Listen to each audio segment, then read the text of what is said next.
Good morning students. तो हम start करते हैं हिस्ट्री का सेकंड चैप्टर, जिसमें काफ़ी कुछ हमने पढ़ लिया है। और आज का पॉइंट है इसमें अ क्लोज़र लुक द चोलास। पहले हमने पढ़ा था वारफेयर फ्रॉम फॉर वेल्थ, मतलब संपत्ति के लिए युद्ध। और उससे पहले भी हमने पढ़ा था प्रशस्तिस क्या होते हैं, लैंड ग्रांट्स कैसे दिए जाते हैं ब्राह्मणों को, और साथ में इमर्जेंस ऑफ न्यू डायनेस्टीज और एडमिनिस्ट्रेशन इन द किंगडम्स, कि किस तरह से नए जो राजवंश हैं उनका उदय हुआ, और जो राजवंश थे उनका जो प्रशासन है वो किस तरह से चला। फिर जो प्रशस्तिज किस तरह से लिखी गई, कौन लिखता था इन्हें, किन के लिए लिखते थे, और साथ में लैंड ग्रांट्स जो ज़मीनें अनुदान में या उपहार में दी जाती थी। वारफेयर फॉर वेल्थ, लड़ाई के युद्ध, संपत्ति के लिए युद्ध जो हुए, उसमें हमने देखा कि जो सुल्तान महमूद जो गजनी थे, उन्होंने ये सेंट्रल एशिया के जो उन्होंने सोमनाथ टेम्पल पर कई बार आक्रमण किया और वहाँ की बहुत सारी संपत्ति वो लूट के ले गए।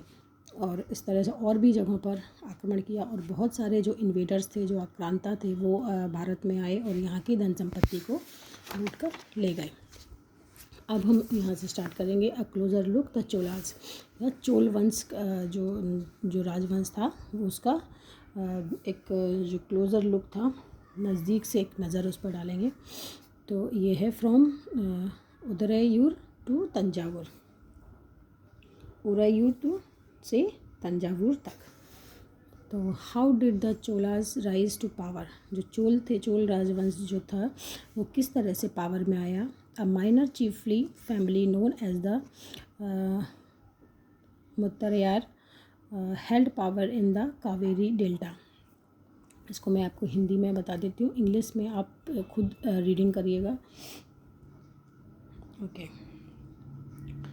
चोल वंश सत्ता में कैसे आया। कावेरी डेल्टा में मुट्टरियार नाम के प्रसिद्ध एक छोटे से मुखिया परिवार की सत्ता थी। वे कांचीपुरम के पल्लव राजाओं के अधीन थे, उनके मातहत थे। उरैयार के चोलवंशी प्राचीन मुखिया परिवार के विजयालय ने 9वीं सदी के मध्य में मुट्टरियारों को हराकर इस डेल्टा पर कब्जा जमाया। उसने वहाँ तंजावुर शहर और निशुंभ सूदनी देवी का मंदिर बनवाया।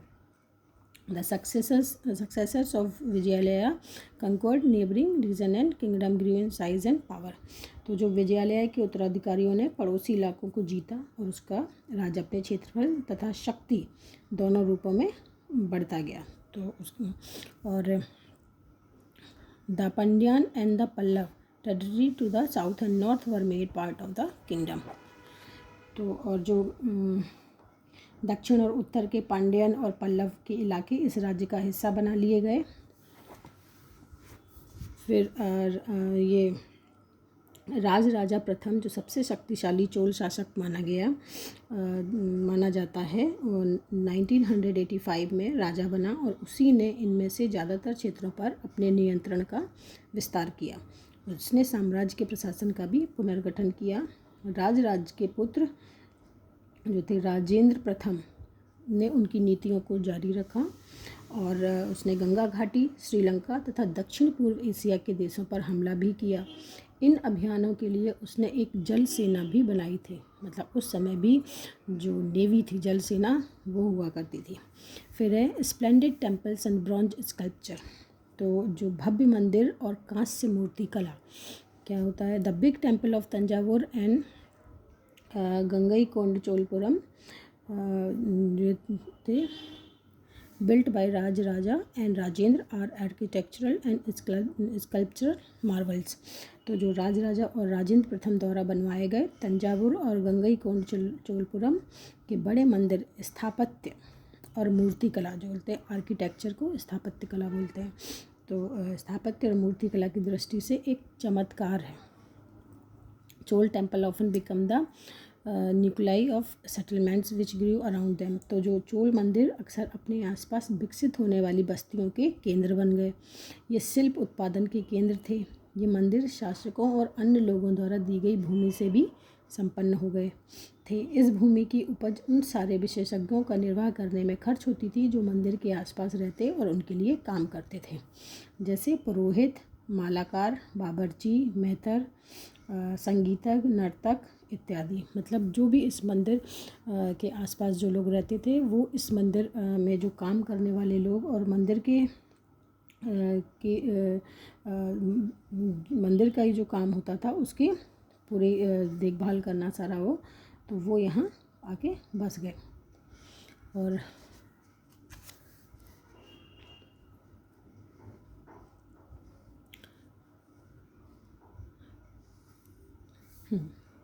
तो दूसरे शब्दों में मंदिर सिर्फ पूजा आराधना के स्थान नहीं थे, वे आर्थिक, सामाजिक,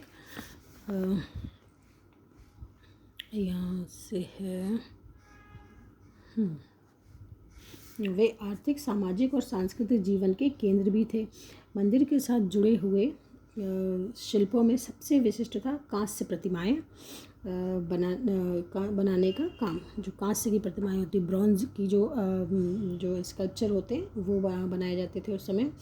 चोल कांस्य प्रतिमाएं संसार की सबसे उत्कृष्ट कांस्य प्रतिमाओं में गिनी जाती हैं। Bronze images was the most distinctive. Chol bronze images were considered amongst the finest in the world. सबसे अच्छी जो होती हैं उत्कृष्ट कांस्य प्रतिमाओं में गिनी जाती हैं। ज़्यादातर प्रतिमाएं तो देवी देवताओं की ही होती थी, लेकिन कुछ प्रतिमाएं भक्तों की भी बनाई गई थी।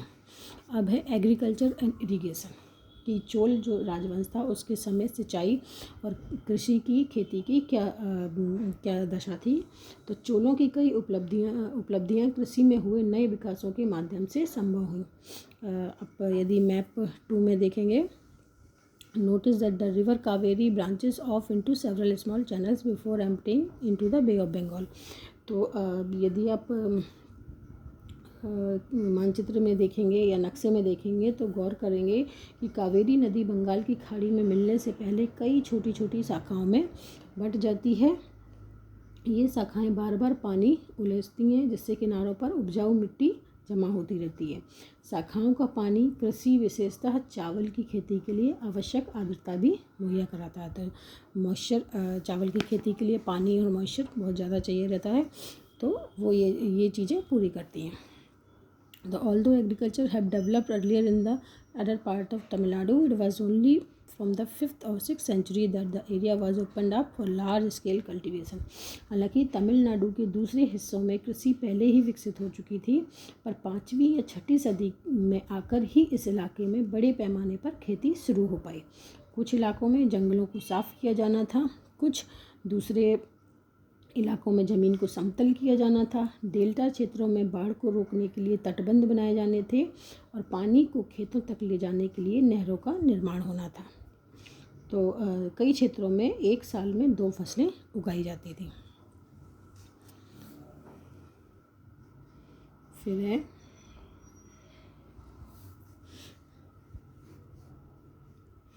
In many areas 2 crops were grown in a year. मतलब कई क्षेत्रों में एक साल में 2 फसलें उगाई जाती थी। In many cases it was necessary to water crops artificially. तो कई जगहों पर फसलों की सिंचाई कृत्रिम रूप से करना ज़रूरी था, तब बारिश के अलावा दूसरी तरीक़ों से। तो variety of methods were used for irrigation. इसके लिए कई जो सिंचाई की पद्धतियाँ होती हैं वो यूज़ की जाती थी। इस इलाकों में कुएँ खोदे गए, कुछ अन्य जगहों पर बारिश के पानी को इकट्ठा करने के लिए विशाल बड़े बड़े सरोवर बनाए गए। और ध्यान रहे कि सिंचाई के काम में योजना की ज़रूरत होती है, जैसे श्रम और संसाधनों को व्यवस्थित करना, इन कामों की देखरेख करना और यह तय करना कि पानी का बंटवारा कैसे किया जाए।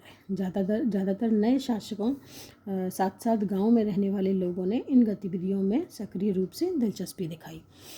फिर है the administration of the empire. जो पूरा साम्राज्य था उसका प्रशासन कैसे चलता था। तो how was the administration organise. जो प्रशासन किस प्रकार संगठित था। किसानों की बस्तियां जो उर कहलाती थी सिंचित खेतों के साथ बहुत समृद्ध हो गई थी। मतलब सिंचाई की खेती के साथ बहुत समृद्ध हो गई थी। इस तरह के गाँवों के समूह को नाडू कहा जाता था। ग्राम परिषद और नाडू न्याय करने और कर वसूलने जैसे कई जो प्रशासकीय जो कार्य होते हैं वो करते थे।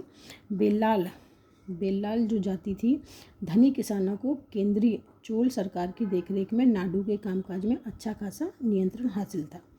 बेल्लाल जाति के धनी किसानों को केंद्रीय चोल सरकार की देखरेख में नाडु के कामकाज में अच्छा खासा नियंत्रण हासिल था। उनमें से कई धनी जो भूस्वामी थे, जिनकी ज़मीनें थी, उनको चोल राजाओं ने सम्मान के रूप में मुवेंद बलेन, जिसको बोलते हैं 3 राजाओं को अपनी सेवाएं प्रदान करने वाला बेलन या किसान, अरैयार मतलब प्रधान जैसी उपाधियां दी और उन्हें केंद्र में महत्वपूर्ण राजकीय पद सौंपे। तो इस तरह से यहाँ पर एडमिनिस्ट्रेशन चलता था। फिर है we have seen the Brahmanas often receive land grants और ब्रह्मदेय। तो हमने देखा कि जो ब्राह्मण थे उनको समय समय पर भूमि अनुदान या ब्रह्मदेय प्राप्त हुआ। इसके परिणाम स्वरूप, इसके रिजल्ट स्वरूप जो कावेरी घाटी और दक्षिण भारत के दूसरे हिस्सों में ढेरों ब्राह्मण बस्तियां एग्जिस्टेंस में आई या अस्तित्व में आई, मतलब कई ब्राह्मण बस्तियां वहां बस गई।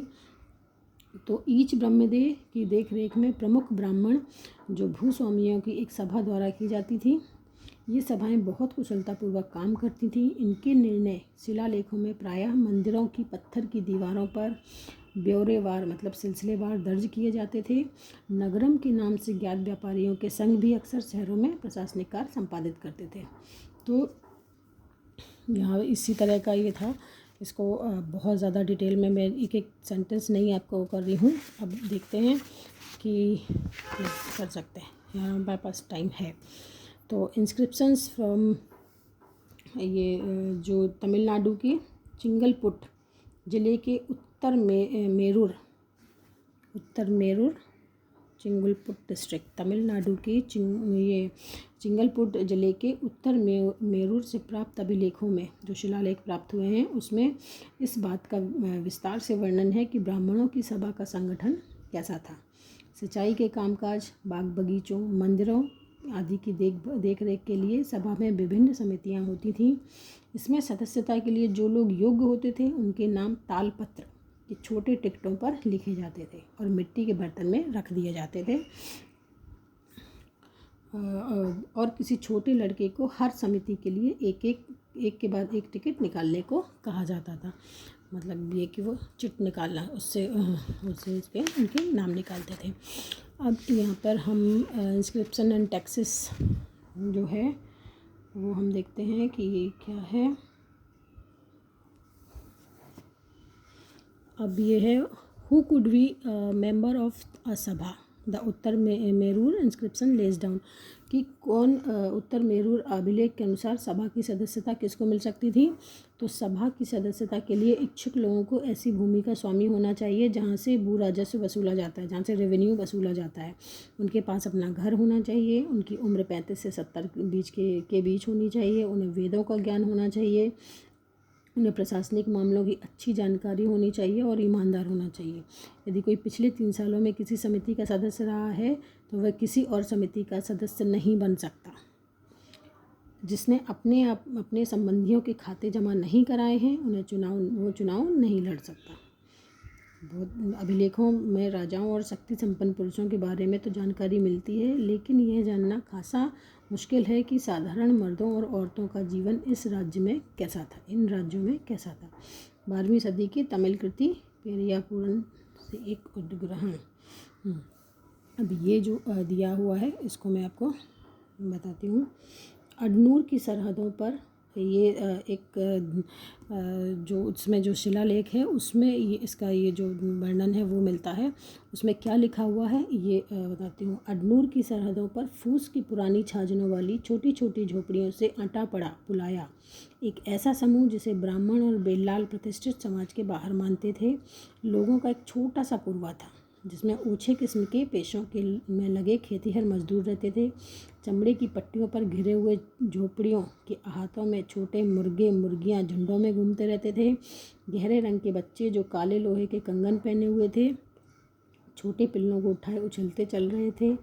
मारूदू पेड़ों की छाया में एक मजदूरनी ने अपने बच्चे को चमड़े की एक चादर पर सुला दिया। आम के पेड़ भी थे जिसकी शाखाओं पर नगाड़े लटके हुए थे और नारियल के पेड़ों के नीचे ज़मीन में बने छोटे गड्ढों में छोटे सिरों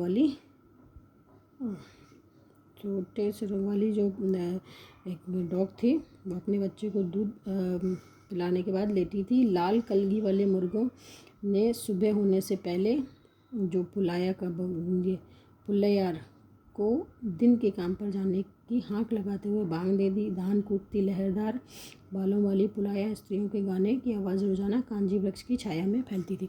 तो ये जो ये है, ये जो भी लिखा हुआ वो इंस्क्रिप्शंस में, इंस्क्रिप्शन मतलब शिलालेख में इस तरह ये लिखा हुआ था, वैसे ही का वैसे ही यहाँ पर दिया हुआ है। तो नेक्स्ट है इसमें लास्ट का चाइना अंडर द तंग डायनेस्टी,